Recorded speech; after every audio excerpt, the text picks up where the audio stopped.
கர்த்தர் நல்லவர்.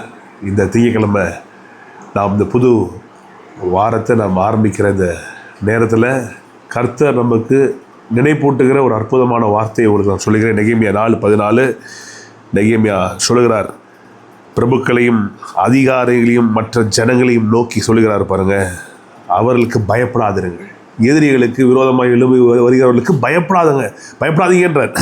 பயப்படாதிருங்கள், நீங்கள் மகத்துவமும் பயங்கரமான ஆண்டவரை நினைத்து. ஃபஸ்ட் என்ன சொல்கிறார் பாருங்க, பிரச்சனையை பார்க்காத, பயப்படாத, ஆண்டவரை நினைத்துப்பார். அவர் எப்பேற்பட்டவர்? மகத்துவமானவர், பயங்கரமானவர். அவரை நினைத்து உங்கள் சகோதரருக்காக, உங்கள் குமாரருக்காக, உங்கள் குமாரத்திகளுக்காக, உங்கள் மனைவிகளுக்காக, உங்கள் வீடுகளுக்காக யுத்தம் பண்ணுங்கள்.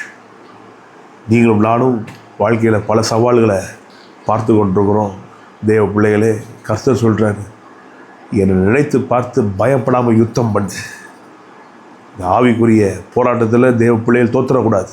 We are fighters. We need to fight for our brothers, for our sisters, for our sons, for our daughters, for our wives and for our houses.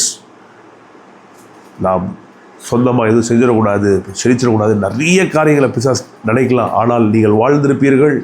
யுத்தம் பண்ணுங்க. கர்த்தரை நம்பி அவருடைய வார்த்தையை கொண்டு, பரிசுத்த ஆவியானவரை கொண்டு தைரியமாக இருங்க.